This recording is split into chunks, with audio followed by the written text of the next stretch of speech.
नमस्ते दोस्तों, मेरा नाम विशाल है और करियर पाथ एडवाइजर चैनल पे आप सभी का स्वागत है। रेज्यूमे, सीवी या बायोडाटा सुनने में सब सेम लगते हैं, लेकिन फर्क क्या है? क्यों रिज्यूमे इतना इंपॉर्टेंट होता है? हम क्यों एक रिज्यूमे बनाते हैं और उसे बनाते समय किन खास बात का हमें ध्यान रखना चाहिए?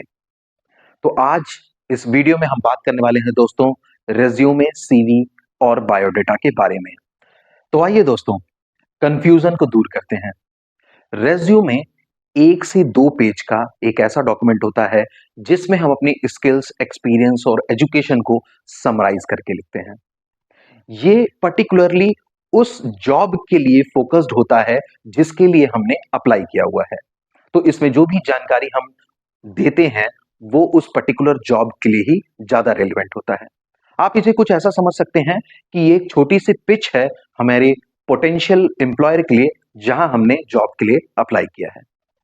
तो दोस्तों, अब बात करते हैं सीवी यानी करिकुलम विटे की।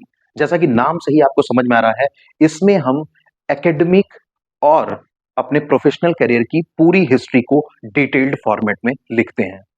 इसमें हम अपने एकेडमिक क्वालिफिकेशन के अलावा कुछ जरूरी जानकारी, जैसे कि हमने किस तरह की रिसर्च की है, किस तरह के रिसर्च ग्रांट्स हमें मिले हुए हैं, इस तरह की चीजों के बारे में भी हम इसमें डिटेल डिस्क्रिप्शन लिखते हैं। तो आइए दोस्तों, अब हम बात करते हैं बायोडेटा की। जैसा कि आप नाम से समझ पा रहे होंगे, इसमें हमारी बायोलॉजिकल डिस्क्रिप्शंस होती हैं। हमारा नाम क्या है, हमारी एज क्या है, हमारा जेंडर क्या है, हमारी हाइट क्या है, हमारा वेट क्या है, इस तरह के बायोलॉजिकल डिस्क्रिप्शंस हम इसमें देते हैं। इंडिया में इंडिया में बायोडेटा का इस्तेमाल शादियों के लिए होता है। तो आइए दोस्तों, अब ये जानते हैं कि ये रिज्यूमे इतना इंपॉर्टेंट क्यों होता है। आगे बोल। नहीं पता। बता भाई भाई भाई मेरा भाई बता। ये 1 से 2 पेज का डॉक्यूमेंट ब्रीफली और कंसाइजली आपकी जरूरी डिटेल्स, आपकी स्किल्स और एक्सपीरियंस को आपके पोटेंशियल एम्प्लॉयर तक पहुंचाता है। आपके एम्प्लॉयर के पास जो फर्स्ट इंप्रेशन पहुंचता है वो आपके रेज्यूमे के थ्रू पहुंचता है। यानी कि आपसे पहले आपका रेज्यूमे फर्स्ट इंप्रेशन बना देता है आपके पोटेंशियल एम्प्लॉयर के सामने। तो ये हमेशा ध्यान रखिए दोस्तों कि बहुत ही क्लियर और कॉन्साइज आपका रिज्यूमे होना चाहिए। तो दोस्तों, जरूरी है कि हम दूसरे एप्लीकेंट्स के बीच स्टैंड आउट करें, हमारा रिज्यूमे हमारे पोटेंशियल एम्प्लॉयर के सामने स्टैंड आउट करे बाकी एप्लीकेंट्स के बीच में। इसके लिए जरूरी है हमें कि हम एक स्टैंडर्ड स्ट्रक्चर को फॉलो करें। तो जो पहला कंपोनेंट है एक स्टैंडर्ड स्ट्रक्चर का, वो होता है कॉन्टैक्ट इंफॉर्मेशन। आपके नाम और ईमेल एड्रेस के अलावा आप फोन नंबर भी दे सकते हैं जिससे कि एम्प्लॉयर आपसे कांटेक्ट कर सके। दोस्तों, दूसरा मेजर कंपोनेंट होता है समरी या ऑब्जेक्टिव। आपके स्किल्स और करियर गोल्स का एक छोटा सा ओवरव्यू आप अपने सीवी में डाल सकते हैं। एक्सपीरियंस्ड प्रोफेशनल्स के लिए ये एक एक्सेप्शन है, क्योंकि उन्हें इस तरह की समरी या ऑब्जेक्टिव डालना मैंडेटरी बिल्कुल नहीं है। दोस्तों, अगला मेजर कंपोनेंट होता है वर्क एक्सपीरियंस। आपको पहली जॉब्स को रिवर्स क्रोनोलॉजिकल ऑर्डर में लिस्ट करना होता है, जिसमें आप उस जॉब का नाम, कंपनी का नाम और अपनी मेजर रिस्पॉन्सिबिलिटीज को मेंशन करिए। और इसमें जरूरी है दोस्तों कि हम एक्शनेबल वर्ड्स का यूज करें और क्वांटिफाइबल रिजल्ट्स को भी जरूर मेंशन करें। दोस्तों, अगला मेजर कंपोनेंट होता है एजुकेशन एंड क्वालिफिकेशन। इसमें दोस्तों इस सेक्शन में आपको अपनी एकेडमिक क्वालिफिकेशंस को लिस्ट करना होता है, जिसमें आप अपनी डिग्री, अपने इंस्टीट्यूशन को और जो भी रेलेवेंट कोर्स वर्क या आपने कोई सर्टिफिकेशन किया हो उसे जरूर मेंशन करें। दोस्तों, अगला मेजर कंपोनेंट होता है स्किल्स। जिस जॉब के लिए आप अप्लाई कर रहे हैं उसके लिए जो भी रेलेवेंट स्किल्स और एक्सपर्टीज है आपकी, वो जरूर मेंशन करें। अगर आपने किसी ऐसी जॉब के लिए अप्लाई किया है जिसमें टेक्निकल प्रोफिशिएंसी की जरूरत है तो ऐसी स्किल्स को आप वहां पर हाईलाइट करें।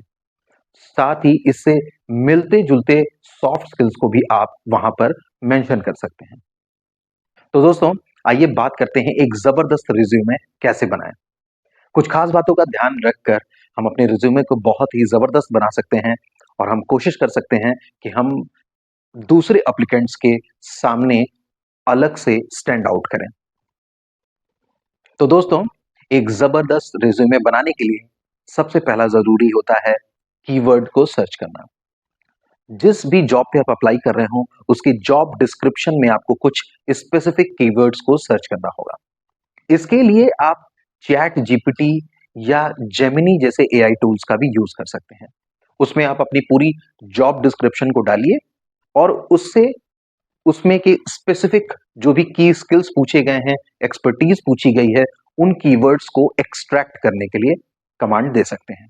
उसके बाद जो कीवर्ड्स निकल के आएंगे उनको आप अपने सीवी में, अपने रिज्यूमे में आप एम्फेसाइज करिए, उन चीजों के ऊपर आप जोर दीजिए।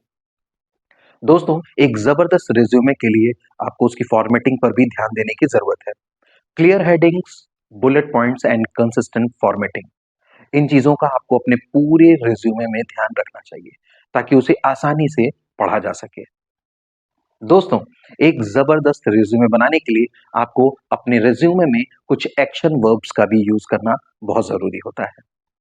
जैसे बोरिंग से रिस्पॉन्सिबल फॉर जैसे शब्दों का यूज आपको नहीं करना चाहिए। इसकी बजाय आपको मैनेज्ड, डेवलप्ड, स्पीयर हेडेड ऐसे एक्शन वर्ब्स का यूज करना चाहिए जिससे कि आप अपनी अचीवमेंट्स को अपने रिज्यूमे में बहुत अच्छे से शोकेस कर सकें।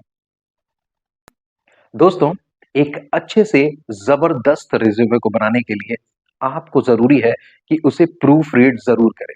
किसी भी तरह की स्पेलिंग मिस्टेक या ग्रामेटिकल मिस्टेक आपके रिज्यूमे को बिगाड़ सकती है। तो या तो पूरे रिज्यूमे को बनाने के बाद आप एक बार खुद से रिव्यू करें, किसी भी तरह के स्पेलिंग या ग्रामेटिकल मिस्टेक को रिमूव करें, या किसी दोस्त के थ्रू भी आप उसको रिव्यू करा सकते हैं, किसी रिलेटिव के थ्रू आप उसको रिव्यू करा सकते हैं ताकि वो इन चीजों को आपके सीवी से, रिज्यूमे से रिमूव करने में आपकी हेल्प कर सकें। तो दोस्तों, घबराने की कोई जरूरत नहीं है। आपके पास ऐसे ऑनलाइन बहुत से रिसोर्सेज अवेलेबल हैं जिनकी टेम्पलेट्स को यूज करके आप अपने रिज्यूमे को बहुत ही अच्छा डिजाइन भी दे सकते हैं और उसे क्रिस्प इंफॉर्मेशन के साथ दूसरों के रिज्यूमे से बिल्कुल अलग स्टैंड आउट भी कर सकते हैं। मैंने अपने पिन कमेंट में ऐसे कुछ रिसोर्सेज को मेंशन किया हुआ है। पिन कमेंट में जाकर आप उन ऑनलाइन रिसोर्सेज का यूज करके फ्री टेम्पलेट्स का यूज कर सकते हैं जिससे कि आप अपने रिज्यूमे को बहुत ही अच्छा बना सकते हैं, सुंदर बना सकते हैं। तो दोस्तों, याद रखें कि आपका रिज्यूमे एक लाइव डॉक्यूमेंट है, तो इसे हमेशा अपडेट करते रहें, अपग्रेड करते रहें और जो भी लेटेस्ट टूल्स आपको इंटरनेट पे दिए हुए हैं उनका यूज करते हुए आप अपने रिज्यूमे को जितना ज्यादा अच्छा बना सकते हैं उतना अच्छा बनाएं। इसके अलावा दोस्तों, बहुत जरूरी है कि आप जिस स्पेसिफिक रोल या जॉब के लिए अप्लाई कर रहे हैं उसके हिसाब से अपने रिज्यूमे को टेलर करना ना भूलें। तो दोस्तों, आज की ये सेशन बेस थी एक जबरदस्त रिज्यूमे को बनाने के लिए। पिन कमेंट में ईमेल आईडी दी हुई है दोस्तों, तो उस पर आप अपने रिज्यूमेस को बनाकर भेज सकते हैं जिस पर आपको फ्री में फीडबैक अवेलेबल कराया जाएगा। तो दोस्तों, अगर आप चैनल पर नए हैं तो करियर पाथ एडवाइजर को सब्सक्राइब करना ना भूलें, इस वीडियो को लाइक जरूर करें और ज्यादा से ज्यादा लोगों में शेयर करें। दोस्तों, रिज्यूमे या करियर से जुड़ा आपके मन में भी अगर कोई सवाल रह गया हो तो आप नीचे इस वीडियो के कमेंट सेक्शन में पूछ सकते हैं। और दोस्तों, करियर से और अपने पर्सनल डेवलपमेंट से जुड़ी ऐसी ही जानकारियों के लिए आप इस चैनल को सब्सक्राइब करना ना भूलें। आज की इस वीडियो को देखने के लिए दोस्तों बहुत बहुत धन्यवाद।